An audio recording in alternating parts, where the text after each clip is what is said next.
Chapter 1. Heather Under the Patio. Thursday, the 24th of February, 1994, Day 1 of the investigation, Gloucester Central Police Station.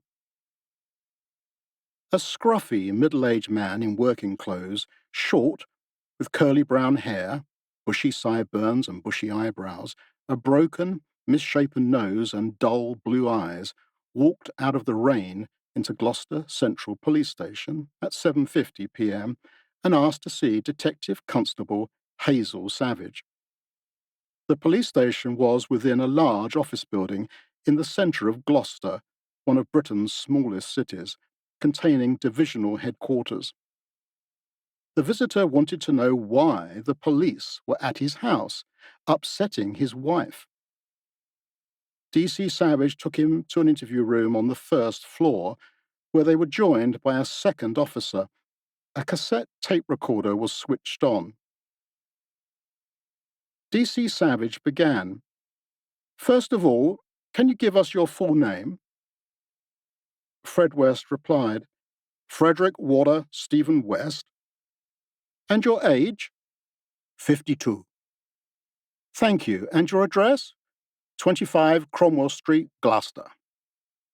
D.C. Savage asked, "I don't think you mind if we call you Fred. Is that right?" Fred had no problem with that. He was Fred to everyone. 3 years Fred's junior, Hazel Savage had been a CID officer since 1968, and she had known Fred for virtually her entire career. He had been in a lot of trouble with the police over the years, though nothing like this. "Things are happening at your house at the moment," she told Fred. "The police have been there this afternoon, and they are, in fact, digging up your back patio. You'll remember that when we last spoke, we were concerned about Heather."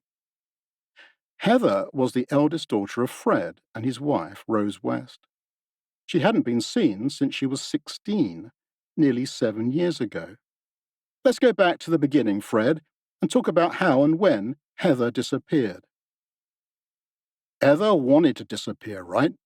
Fred spoke as a Herefordshire countryman, dropping the H on his daughter's name, so she became Heather. He appeared relaxed, even friendly, but it soon became apparent that he was a crude man.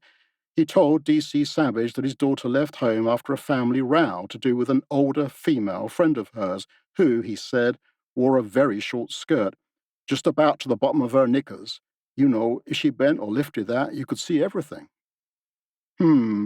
Said D.C. Savage, who was used to Fred's smutty talk. He said that this woman was his daughter's lessee friend. Fred was sex-mad and far from politically correct in how he spoke about women. He said that Heather and her friend planned to run off together. D.C. Savage told Fred that she had made extensive inquiries, and there was no trace of Heather since 1987, no medical records, bank or social security paper trail, most unusual for a young woman who would now be in her 20s. The detective had a direct manner. "So, do you think she's dead or alive?" she asked Fred bluntly. Fred West replied, "Alive, as far as I know. Why do you think anything else?" Suddenly, Fred added something which he thought might be of interest. He said that he had seen Heather recently in Birmingham. She was dealing drugs. Before she left home, he said, Heather had given drugs to some of his other children, including his youngest son, Barry. Heather had also been disrespectful to her mother, which caused trouble at home. Every time Rolls spoke to her, she just bloody and sodded her and walked away. So they gave Heather money, and she left with her friend in the miniskirt, who drove a mini car. He had kept in touch with his daughter, however, assuring the police that "me and Heather was very close." D.C. Savage had heard another story. The police had spoken to some of the West children. It was a large family, and they said that their dad may have killed Heather and buried her under the back garden patio at 25 Cromwell Street. They say that it was a family talk when they used to ask you about Heather that she was under the patio.